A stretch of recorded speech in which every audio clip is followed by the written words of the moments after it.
Well, welcome to Ground Truths. And this podcast is a special one for me because I get to meet Professor Dr. Ziyad Al-Aly for the first time, even though we've been communicating for years. So, welcome, Ziyad. Well, thank you for having me. It's really a delight and pleasure and an honor to be with you here today. So thank you for the invitation, and most importantly, thank you for all the stuff that you do and you've been doing over the past several years, communicating science, to the whole world, especially during the pandemic. And enormously grateful for all your effort. Well, you're too kind. And we're going to get into your work, which is more than formidable.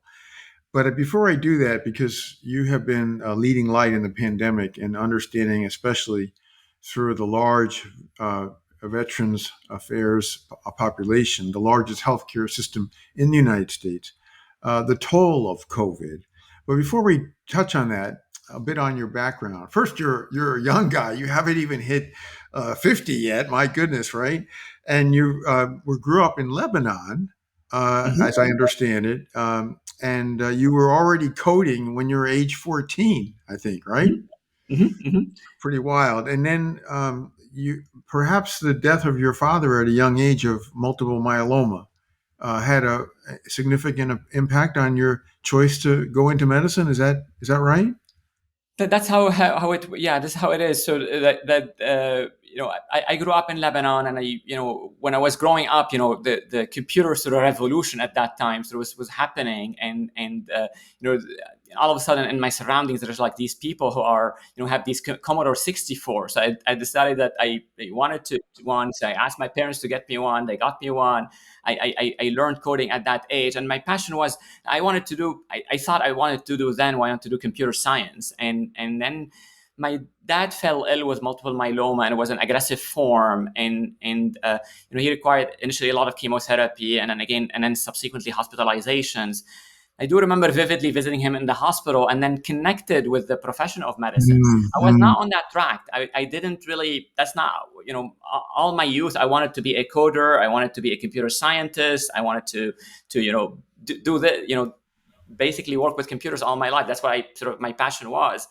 And then sort of redirected all that energy to medicine Well, you at that. sure did it well, and you graduated from one of the top medical schools, universities in the world, at American University of Beirut, and came to St. Louis, where you basically have, for now 24 years or so, went on to train in medicine and nephrology, and became a leading light. So before the pandemic, you didn't know it, Ziad, I guess, but you were training to be a pandemic researcher because you had already made the link back in 2016, as far as I know, between these protein pump inhibitors and kidney disease, later cardiovascular disease, and upper GI cancers. Can you tell us, was that your first big finding in your work in epidemiology? Yeah, we started doing epidemiology. I started doing epidemiology or clinical epi right after fellowship. I sort of trained with mentors and subsequently developed my own groups and my own funding. And you know, uh, initially, our initial work was in pharmacoepidemiology. We were very, very interested in figuring out like how do we leverage this big data to try to understand the long-term, side effects of medication, which was really not available in clinical trials. Most clinical trials for these things, track them for maybe 30 days or at most for a few months, and really long-term risk profile of these medications have not been characterized previously. So we did that using big data, and then subsequently sort of discovered the world of environmental epidemiology. We also did quite a bit of work in environmental epi, linking air pollution to non-communicable disease. And in Yeah, retrospect, reflecting on that now, I sort of feel that was like sort of training ground. That was sort of right, getting right. training wheels, figuring out how to really optimize our thinking, asking the right question, the right question that matters to people, addressing it rigorously using data, and also communicating it to a wider public. And those were sort of that was my training, so to speak, before the pandemic. Yeah. Yeah, well, you really made some major. I just want to point out that even though I didn't know of your work before the pandemic, it was already momentous. The link between air pollution and diabetes, the link of PPIs and these various untoward organ events, serious events. So now we go into the pandemic. And what you had access to with the VA massive resource, you seize the opportunity with your colleagues. Um, this is had you already had some of this prior work already been through that data resource? Yes, yes. Our work on PPI, on adverse events of medications, including proton pump inhibitors, was all using VA data. And then our work using environmental epidemiology, linking air pollution to chronic disease, was also using VA data, but we linked it with NASA data, with sort of satellite data from NASA that sort of capture PM 2.5. NASA has these wonderful satellites that if a chemical is on Earth, and has a chemical signature, they can actually see it from space and measure its concentration. So that data is actually all available free of charge. So what we did is I went to these, massive databases at NASA and linked them to our VA data, and then we're able to analyze the relationship between exposure to high levels of air pollution in the United States and then subsequent disease and in veterans in our database. Yeah, that was ingenious to bring in the NASA satellite data. Big thinker. That's what you are. So now you are Thank you. confronted with the COVID exposure among what millions of veterans. Of course, you have controls and you have cases, and you're now seeing data that says every system is being hit here. And you and your colleagues wrote papers on virtually every system, no less the entire long COVID. What were the surprises that you encountered when you were looking at these data? I remember like the initial shock in our first paper when we did our first paper, and there was a sort of a systematic approach looking at all organ systems, and we weren't expecting that because at that time we were thinking SARS-CoV-2 is a respiratory virus. We know respiratory virus may have some post-acute sequela and maybe cardiovascular systems, but we weren't really expecting to see hits in nearly every organ system. I remember when we first got the results from what then became our Nature paper, our first paper in Nature around this. I doubted this. I couldn't really believe that this is really true. I looked at the association with diabetes, and I told Yan, my colleague here, who's really absolutely wonderful. I told him like there must be a mistake here. You made an error. There's an error in the model for sure. This is not believable. That can't be like SARS-CoV-2 and diabetes. This is impossible. It's not. There wasn't really an arrow in my brain that sort of linking SARS-CoV-2 to diabetes. I doubted it, and then Yes. we went back to the model, went back to the data, rebuilt the cohort, redid the whole experiment again with controls. The same thing happened again. I was like, I still was not believing it, and it's like, yeah, there is something wrong here. It's weird. It's strange. This is not how these things work. Again, and from medical school, from all my education, we're not trained to sort of think that viruses, especially respiratory viruses, have these myriad effects in all these organ systems, right? So. I doubted it for the longest time, but the results came back exactly consistent every single time. The controls work, our positive control work, our negative controls work. So it's really nothing. Eventually, Well, that the data is the data. Then we then submitted it for a review. yeah, well, I want to emphasize this because, many have tried to dismiss the data because it's average age of 60 plus and it's men and it's European ancestry and for the most part. But everything you found, I mean, everything you found has been backed up by many other replications. So, for example, the diabetes, particularly the type 2 diabetes, there's now 12 independent replications and a very similar magnitude of the effect. It's some even more than 40% increase. So we didn't need to have more in the diabetes epidemic than we already have in the world, but it looks like COVID has contributed to that. And what do you say to the critics that say, "Oh well, these are old, white men you're studying, and does it really apply long COVID and all this multi-system organ hits to other populations? Given that, for example, the prototypic long COVID person affected might be a woman between age 30 and 39. What's your sense about that?" So the way I think about it is that our data are massive, and while the average age is 60, the data, because these are literally millions of people. Some cohorts are 6 million. Some of the studies that we've done, 6 million people. So the average age could be 60, but there are literally hundreds of thousands in their 20s and 30s and 40s, and they're all represented in the data. And the data is obviously also controlled for age and race and sex. And I tell people sort of this thing that they say, oh well, your data is only 10% women. And then this is why, but 10% out of 6 million people is 600,000 women. I told a friend the other day that 600,000 women could fill six Taylor Swift stadiums, right? So it isn't really small, and even if we were to only analyze people in their 20s and 30s, well, we could do that. I mean, we could easily do 300 or 400,000 people study of people from age 20 to 40. In our experience, we get more or less the same results, because again, the results are adjusted for age. And then the second component of my thinking about this, and as you pointed out, the gold standard in science is reproducibility. Does this really finding reproduce in other settings? Other people are also seeing it, are able to validate it and reproduce the finding? Or is this really some peculiar thing about the VA that's happening only in the VA world or the VA universe that doesn't really happen outside? And then so far, not only the findings in the pandemic, all the findings prior, the PPIUs and chronic kidney disease, PPIUs and other side effects, all the pollution work has been reproduced to the T by Michelle Bell, by Francesca Dominici at Harvard. It's to the T. All these pollution studies have been reproduced, and from using Medicare data, using the data that's outside the VA, other data sets, and also some European friends and European collaborators reproduce the same thing.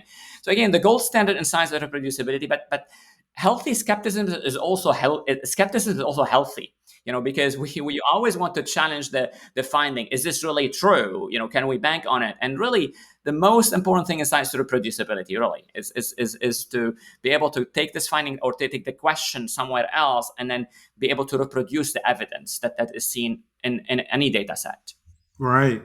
Well, so you have really laid out the foundation for our understanding of long COVID.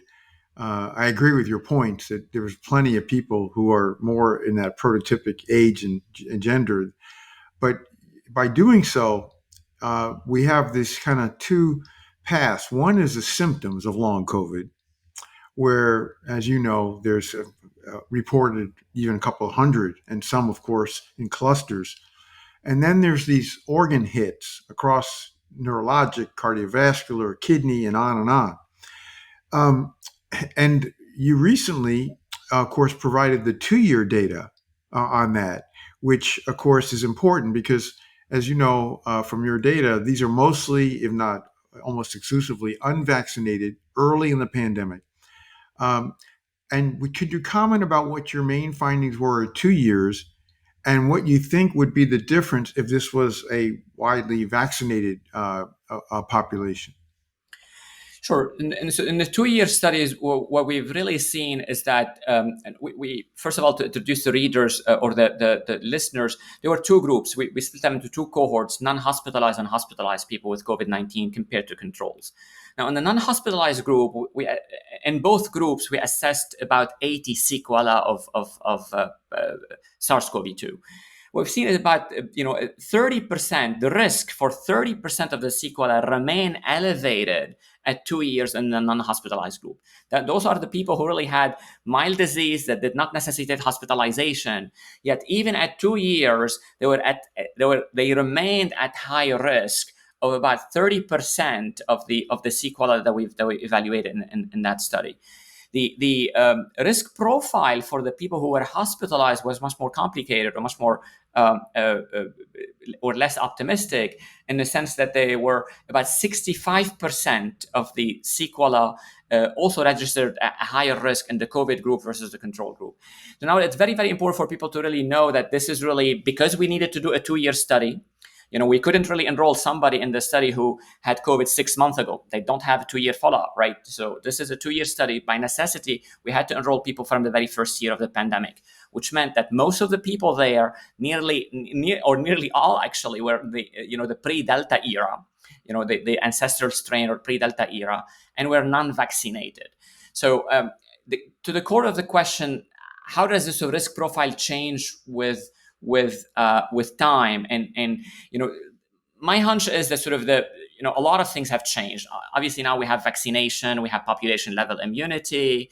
The virus itself has changed.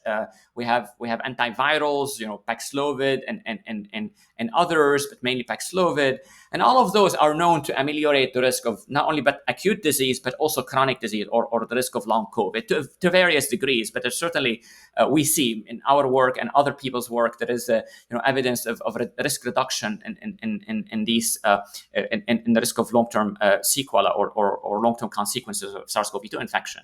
So that leads me to believe that the risk now or it would be lower, but that's really a hypothesis. I don't have data to back this up. You asked me for data today for 3 years. I don't have it yet.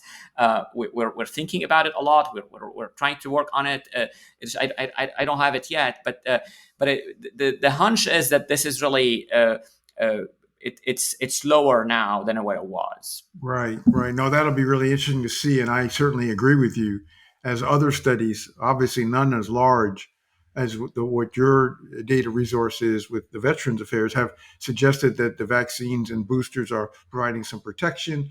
Paxlovid, metformin in a randomized trial, as you well know. Now, one of the papers of the many in top tier journals that you published was about reinfections. And this led to some confusion out there, which I hope that you'll be able to straighten out. I saw it as a dose response, whereby if you have multiple reinfections, the chance of you developing multiple of a long COVID syndrome would be increased to some degree. Can you clarify that interpretation? This is exactly right. So a lot of people sort of interpreted it as we're trying to evaluate the risk of second infection versus the first, or how whether the second infection is more mild or more severe than the first. That's not really the study question. So what we did, we sort of said that now we know a lot of people had a first infection, right? So that's already happened to these people. They cannot go back and erase it or do anything about it. They already had a first infection. What's the most important question for somebody who had a prior infection going forward is, does it matter to me or is it helpful to me to protect myself from the second infection, right? So we designed the study and arguably designed a little bit sort of what was confusing to some people in the media. We designed the study to evaluate the risk of reinfection versus a counterfactual of no reinfection. So basically, if you had two people who have equal characteristics at baseline, everything equal, they had a first infection, one protected himself or herself from getting a second infection, and the other one did not and then got a second infection, what are the outcomes in the person who did not get a second infection versus the person who got a second infection, right?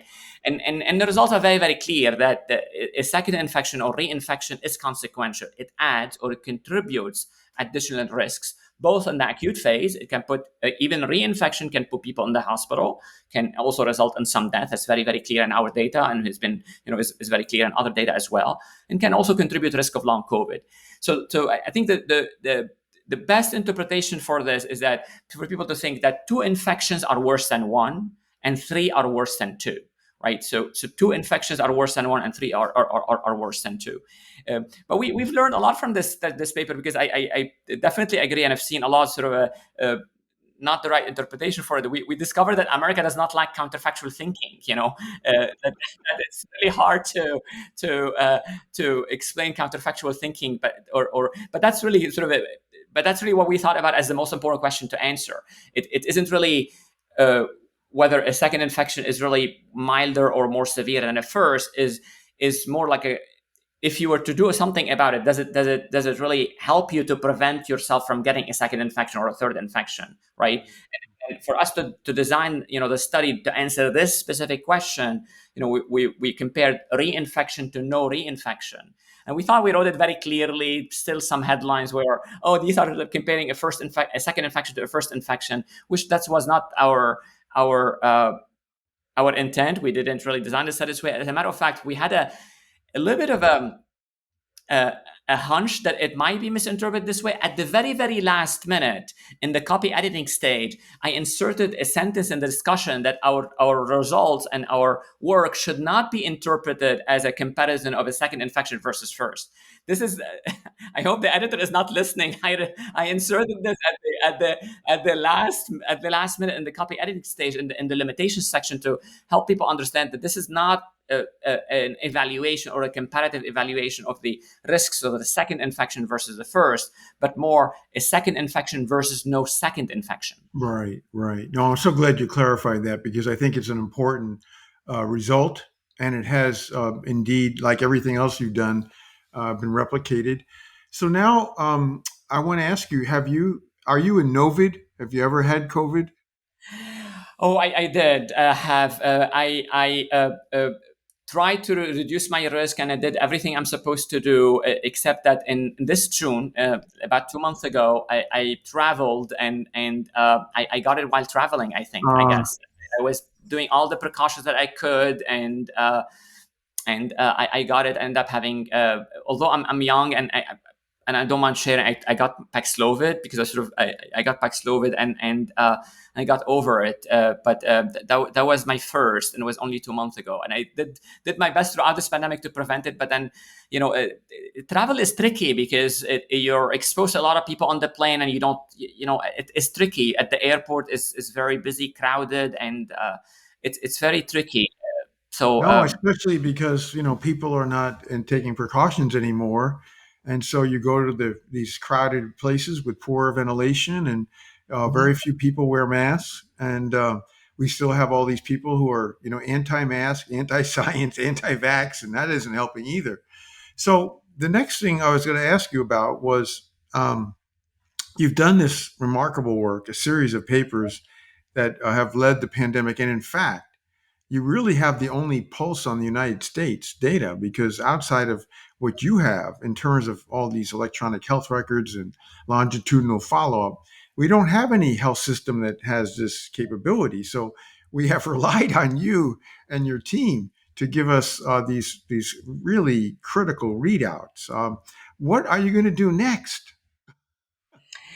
We're very committed to understanding long COVID. So we feel there is a lot of knowledge gaps that still need to be unpacked and understood. And we're really, I feel, committed to it. So we came to long COVID because we sort of felt the voice of the patient advocacy groups at the very early phase of the pandemic, saying at that time they were not so organized, but they were saying in op-ed pieces that we're having a problem here and somebody needs to look at it and somebody needs to evaluate it.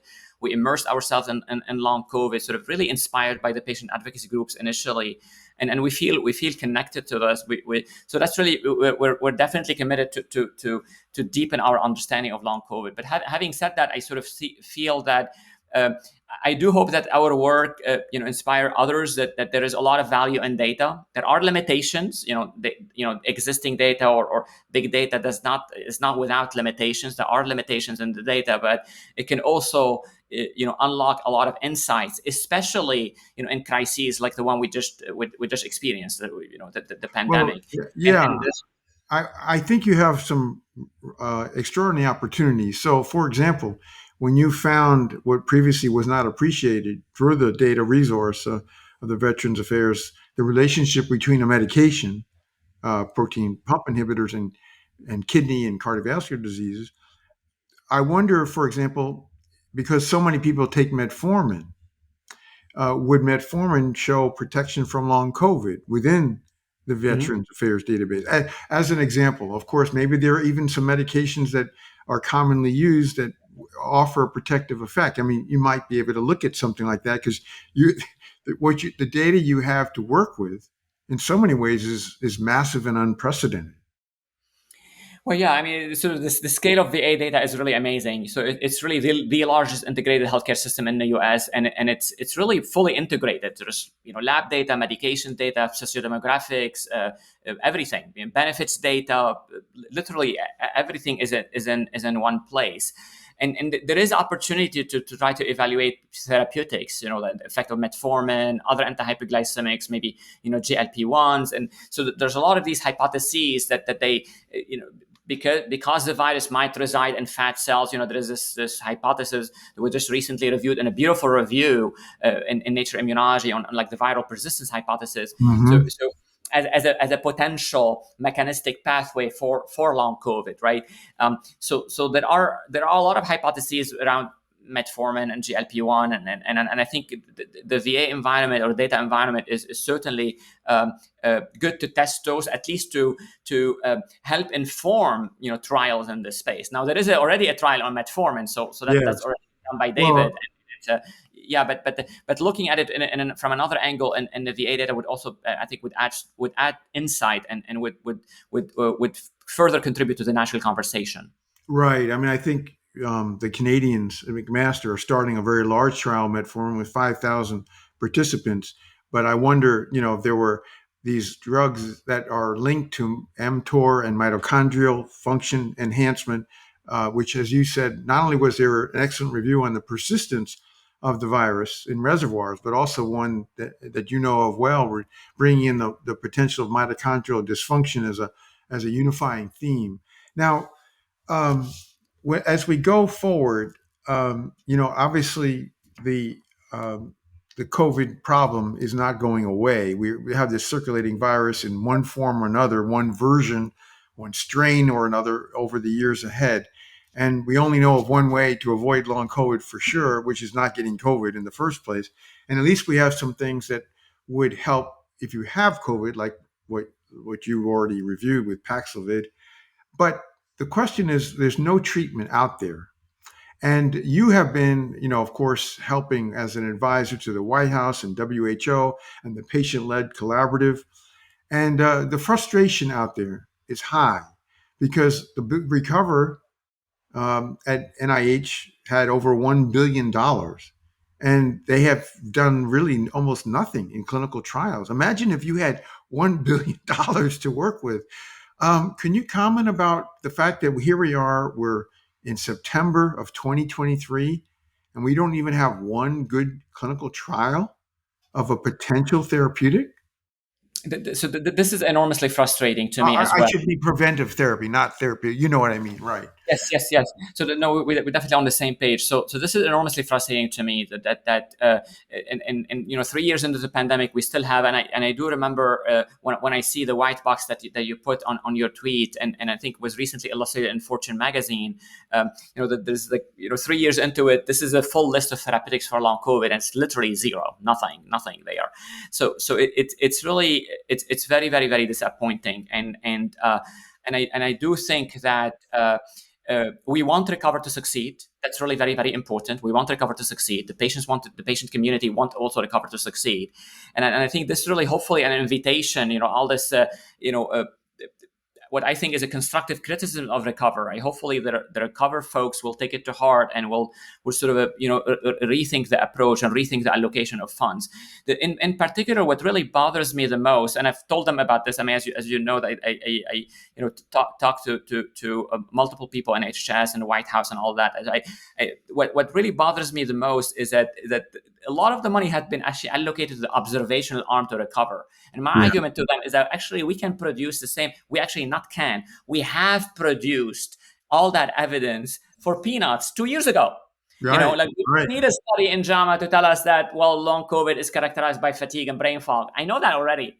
I already did that like 2 years ago, an observational study, right? Well, we need interventional studies. What we need Right. Right. models, right? So, most of the money should really be allocated to interventions, not really observational arm. And it's not too late to correct course. It's absolutely not too late to correct Well, course. you're kind, but I'm afraid they've run out of money. And so I don't know they're going to get any more to do the trials, which are, as you know, very expensive to run. So it's not too late to do the trials, but unfortunately, it's very hard to get the funds to support them, I think. There may be mechanisms for them to reallocate things, but also very importantly that we cannot, like, even if they reallocate this $1 billion to long COVID, I think we need a longer term program, and long COVID should have a sport. There should be a lot. We argued with that long COVID should have its portfolio at NIH, maybe not an institute, but and have a line item funding. So every year there will be funds for long COVID. Now, we're told past FY25, fiscal year 25, there won't be additional funds for long COVID, and that's really not how we should treat really the long-term consequences of SARS-CoV-2. And why is that the case? Why would ask why? That's really will not only pay dividends to help us understand what long COVID is and how to best treat it. It also can shed light into the other basket of infection-associated chronic illnesses that I argue that we have ignored for 100 years. Again, COVID or SARS-CoV-2 is unique, and it's not. It is unique because now we're in a pandemic, and the scale of it is really big, and all of that. But if you really think about it, there's actually a lot of viruses that have produced a lot of long-term effects that we've ignored their long-term consequences for a long time from the research perspective and also from clinical care. And that needs to be researched. So research on long COVID or understanding long COVID will help us with long COVID, help us better understand the infection associated chronic illnesses, and three, also help us with pandemic preparedness. There is there is a almost like a universal agreement that with climate change, with human encroaching on animal habitat, with human traveling so much more in the 21st century than in the 20th century, that the frequency of pandemics in the 21st century is likely to be higher than the frequency of pandemic in the 20th century. So we're going to experience more pandemics in this century, and we have to be prepared for them. This pandemic is not the first, and unfortunately is not going to be the last. Right. There's going to be another one in 5 years, and 10 years, and 20 years. We don't know. We cannot really predict these things, but it's almost certainly there's going to be one, or more than one, downstream, and we have to be prepared for it. So I think we should not be short-sighted. I also argue that we already paid the hefty price in this pandemic, more than 1.1 million deaths, right? We already paid the hefty price. We already paid a very, very dear price in this pandemic. Let's learn from it.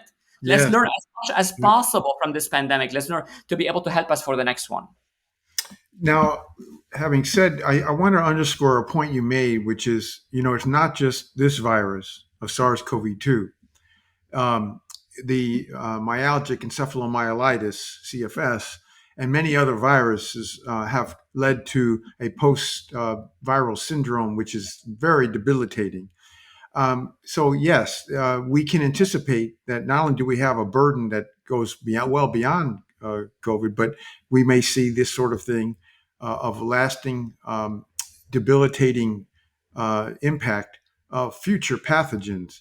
But to that mind, I want to ask you, because when I studied on the influenza 1918 and the polio epidemics, what I saw was that we saw many years later new things that had not been seen at 2 years or 3 years. So as you know, after influenza, Parkinson's showed up, 15 years later. And after polio, 30 years later, 40 years later, we saw the post-polio syndrome. So I hope within the Veterans Affairs, you will continue to look for things that we haven't even seen yet, which are kind of what I would say are the known unknowns, that there could be further surprises to this problem. I don't know if you have a comment about that.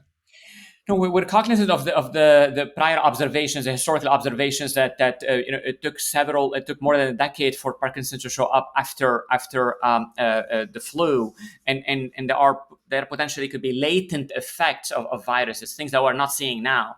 We still don't know, because obviously the whole pandemic is in its fourth year, so we don't have 10-year follow-up. But we're sort of building our systems here to look at 5 years and look at 10 years with an eye that if there are latent effects of SARS-CoV-2 infection, we want to be able to see it and characterize it and understand it, and hopefully figure out how to best prevent it and then treat it. So we're very, very cognizant of the fact that some viruses can have very latent manifestations. For example, EBV and multiple sclerosis, it doesn't show up immediately. It shows up like way down the road, right? Epstein-Barr virus and multiple sclerosis, right? So multiple that are a lot of viruses, not one. Again, SARS-CoV-2 is not unique. There are a lot of viruses produce long-term conditions, and they have different timing when they show up, and so we're very, very interested in this, and certainly are building our data systems here to look at 5 years and 10 years. Yeah, that's perfect. I knew you would. I just wanted to make sure I touched on that with you, because you don't miss a beat. Now, the problem I see still today, Ziyad, is that there's lack of regard, respect, acknowledgement for long COVID, despite your phenomenal work, despite that there's 60 million people around the world and then some, and still more as infections again are on the uprise. There's people out there saying that these are malingers, that there's no such thing. I can't even post things about long COVID on social media like Twitter X because I get all this pushback that it's made up and it's a hoax. And this is just unnerving because we both know people who have Mhm. had, they were athletic and now they're either wheelchair or bound to bed. I mean, this is can be so, people are suffering. What can you say about the fact that there are all these people who are trying to dismiss long COVID after all the work that you have done, along with so many other researchers around the world, to nail this down as a very big issue? So I definitely think it's a big issue. It's really unfortunate that in the U.S. and actually some other parts of the world that this the whole pandemic has been politicized, and it's really uh, you know sad to see. I mean, I get some of, I mean, not as much as you, but I get some of the pushback on Twitter, and even sometimes when we publish a paper, sometimes people find my email. I don't know how they find my email. They find my email. I get what I call them nasty grams, really sort of a very unpleasant emails, very unpleasant emails, and I just delete and I don't respond. So it's really hard to it's really hard to understand. I mean, it's really hard to understand, but there is a lot of misinformation, a lot of disinformation, a lot of politicization of the pandemic, a lot of politicization of vaccines, and their side effect, and it's sort of almost polluting the national conversation, and it's toxic because these things are. This is not free speech. This is actually speech that harms other people. Like that,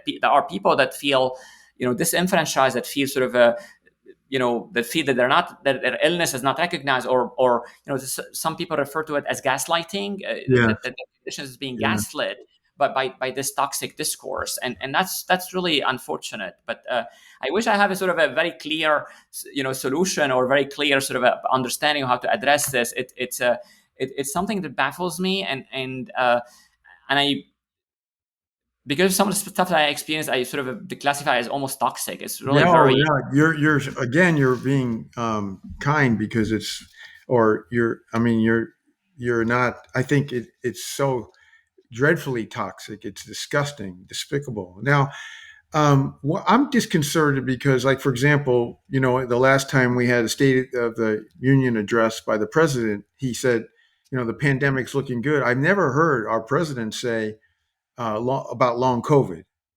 And our other leaders in our country to acknowledge how vital this is. It's great that we had the NIH to allocate significant funds, but may be that a lot of that unfortunately has been wasted. But I think we can do much better in getting the point across that this is a really big deal. That so many people have, their lives have been changed. We don't have a remedy in sight. Only a very limited number of people, as you've published, really fully recover, particularly if they've had a severe case, right? So I hope that in the future we will have a better consensus among the spokespeople, leadership, that acknowledges the breadth and depth and seriousness of this problem. So the last thing I want to ask you about is, you have had a record of prolific work in this pandemic. Uh, and I want to know, what your daily routine is like? Do you sleep? What do you do? So we feel very committed to this. So we're really working constantly, almost all the time. And definitely, yeah, I do sleep, and I do go to the gym, and I try to maintain some healthy balance. But I also work on Saturdays to try to write papers and move things forward. We're a small team, but we feel very driven to keep moving the ball forward on long COVID. And really, honestly, thanks to the patient community that has supported us from day one, actually inspired us and supported us from day one. So feel very connected to this cause, and feel want to move it forward. And it's a lot, but again, kudos to my team. They're amazing. And it's a small team, but they're really absolutely amazing people, Well, and they do yeah, a lot. kudos to you too, because you've been leading this team and you've illuminated COVID. From the U.S. standpoint, no group no less for the world. And these studies have been one after another, just really extraordinary seminal papers. So, in closing, Ziyad, I want to thank you for your what I consider heroic efforts. You and your team have Thank had you. you have lit up this whole space of COVID for all of us, and it's superimposed on great work that people didn't know about that you were doing. The Washington University St. Louis, one of the leading academic medical centers in the country and the world, as well as the Veterans Administration, should be so proud of you and your colleagues for this work. This is tireless work. I know. Every time you submit a paper and every time you go through all the peer review and the revisions and the resubmissions and then you've done it all through these years of the pandemic, and I know you'll continue as well. So thank you for this indefatigable effort, which has really been, extraordinary. And I look forward to keeping up with you and all the future efforts. And I know you'll be on it for years to come. Well, thank you for having me. And again, thanks also for all your effort in this pandemic, communicating science to elevating science and communicating to the wider public, and all your wonderful, amazing, gigantic, prior contributions. So thank you for your contribution to America and the world, and especially being the communicator in chief throughout this pandemic. Oh, you're too kind. We'll talk again, I hope, soon. And great to be with you today. Thank you. Thank you, thank you, thank you.